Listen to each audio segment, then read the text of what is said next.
Alors, comment convertir un nombre en écriture scientifique? Parce que, certes, l'écriture scientifique, elle permet de réduire la longueur d'une écriture, d'un nombre. Donc, au lieu d'avoir un nombre très grand, énorme, ou bien très petit, donc minuscule, donc on l'écrit sous la forme d'une écriture scientifique. Mais comment est-ce que on obtient cette écriture scientifique à partir d'un nombre? Eh bien, c'est ce qu'on va voir maintenant. Alors, essaie de suivre la méthode et de la retenir avec tous ces exemples que j'ai donnés. Prenons par exemple le nombre 7382. Alors, je sais que mon écriture scientifique est composée toujours de deux parties. La première partie, c'est un nombre compris entre 1 et 10, et la deuxième partie, c'est la puissance de 10. Donc automatiquement, quand j'ai un nombre comme celui-là, regarde ce que je vais faire. Je prends, alors je vais mettre le nombre, et je viens et je mets la virgule ici. Pourquoi la virgule ici? Parce que je ne peux pas la mettre ailleurs, j'ai pas le choix. Pour avoir un nombre compris entre 1 et 10, je n'ai pas le choix. C'est le seul endroit, c'est la seule place où je peux avoir un nombre compris entre 1 et 10. 7,382, c'est compris entre 1 et 10. Donc je ne peux pas mettre la virgule ni là, ni ici, ni derrière. D'accord? Et automatiquement, je fais ça et j'écris 10 puissance. Et maintenant, je vais réfléchir à la puissance, à l'exposant que je vais mettre. Et pour savoir l'exposant que je dois mettre ici, il suffit de comparer ce que tu as ici et ce que tu as là. Donc, pour aller de là au nombre d'origine, eh bien, il faut qu'on décale de 1, 2, 3, de 3 chiffres. Pour avoir 7382, il faut que je décale de 3 chiffres. Donc, je décale à droite, et à chaque fois que je décale à droite, l'exposant est positif. Donc, c'est 10 puissance 3. Voilà, puisque je décale de 3. Je décale à droite, exposant positif. Si je décale à gauche, exposant négatif. Alors, 5000. Alors, 5000, eh bien, où est-ce que je peux? Puisque 5000, je ne peux pas le garder, c'est pas un nombre compris entre 1 et 10. Donc, je dois trouver mon nombre compris entre 1 et 10, donc forcément, c'est 5. Donc, j'écris 5. Donc, virgule 00, donc ça ne sert à rien que je l'écris, fois, automatiquement, j'écris toujours ça, 5 fois 10, et je réfléchis après à la puissance. Bien sûr, pour partir de là et revenir au nombre de base, bah, il suffit de rajouter 3 zéros. Donc 3 zéros, ça veut dire exposant 3. Puisque je vais décaler à droite. Je vais rajouter 3 zéros à droite, pas à gauche. Donc exposant positif.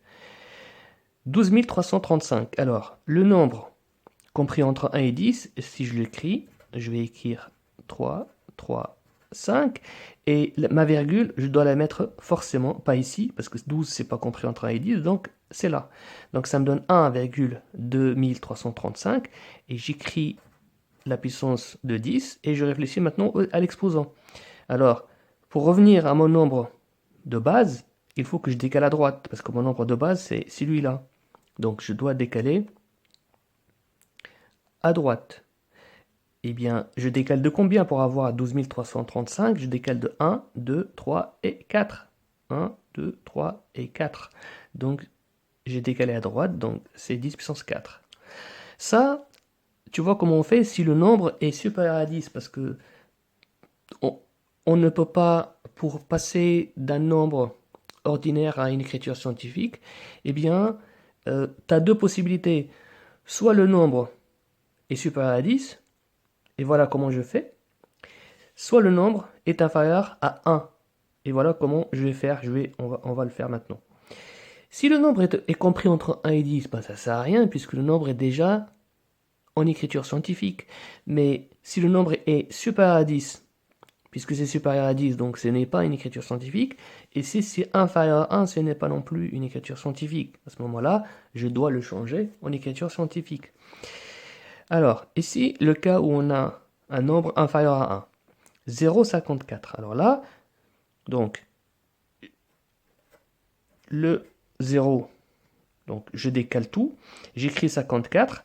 Et là, le nombre qui est compris entre 1 et 10, c'est forcément 5. Donc, 5,4. Il est compris entre 1 et 10.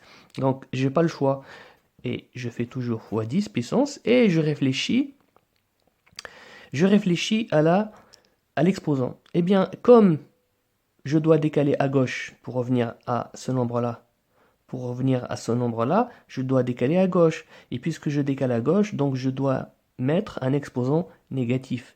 Donc, tu vois, j'étais ici, j'étais là, et je décale d'un chiffre. Donc, fois 10 puissance moins 1. D'accord? Donc, 0,00037, je viens ici, j'écris 37, et je mets la virgule ici, puisque 37, c'est pas compris entre 1 et 10, je suis obligé de mettre la virgule entre 3 et 7, pour me donner un nombre compris entre 1 et 10, qui est 3,7, fois 10 puissance. Et là, regarde bien, pour revenir au nombre initial, alors, la virgule que je viens de mettre, elle est là. Donc, elle est ici. Donc, ça va faire 1, 2, 3 et 4. Donc, j'ai décalé à gauche, je dois décaler à gauche de 4 chiffres pour revenir au nombre initial. Eh bien, comme je décale à gauche, je fais un exposant moins 4. Donc, c'est un exposant négatif. Même chose ici. Donc, j'écris 7,418, puisque c'est entre 1 et 10, fois 10. Et là, je pense à l'exposant. Donc, ma virgule, elle est là. Et je dois décaler plutôt de un chiffre pour revenir à l'écriture initiale. Eh bien, ça me donne moins 1. Et voilà comment on obtient une écriture scientifique à partir d'un nombre. Bien. Maintenant, comparer deux écritures scientifiques. Alors, la comparaison se fait en 2 étapes. La première étape, on compare les puissances de 10. Si les puissances sont égales, alors on compare les nombres.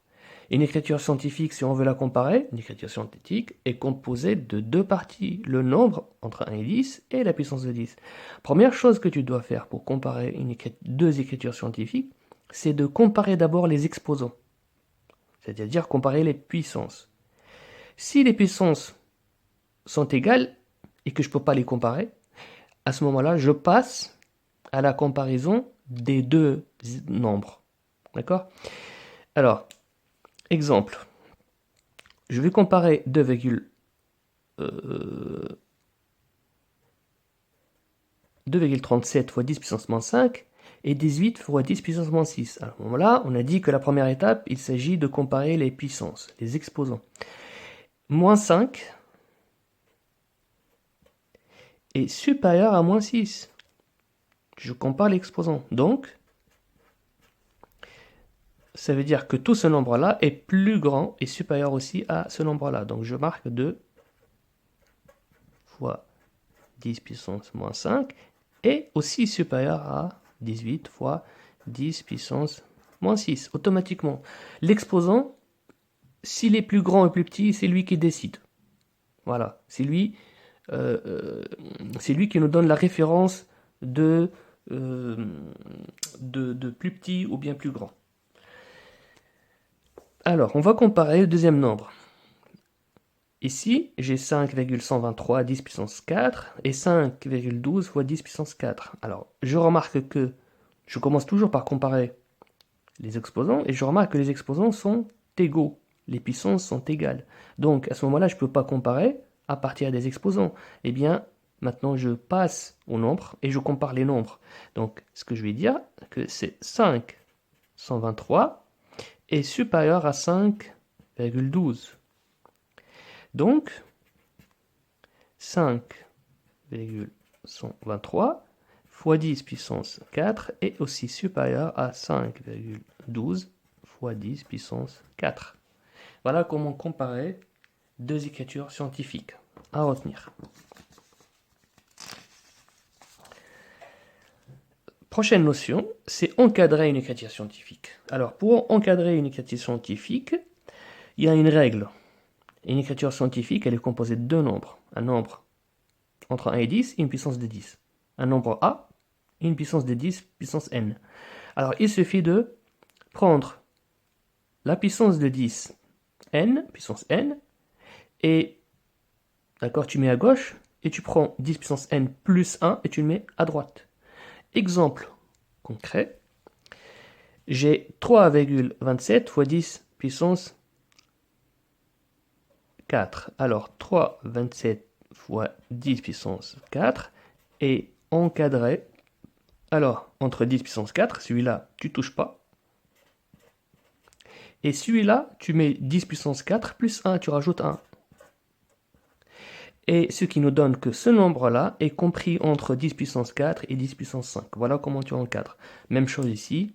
Donc, 0,0037 fois 10 puissance 7 est compris entre 10 puissance 7 et 10 puissance 8. Et voilà, j'ai encadré. Même chose ici, donc 3, 4, 5,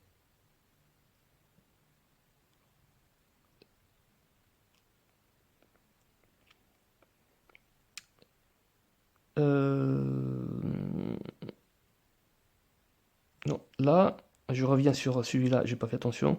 Alors, d'abord, tu dois passer à l'écriture scientifique. Hein. Donc, celui-là, ce nombre-là, en fait, il est compris entre... Alors, celui-là, je peux l'écrire en écriture scientifique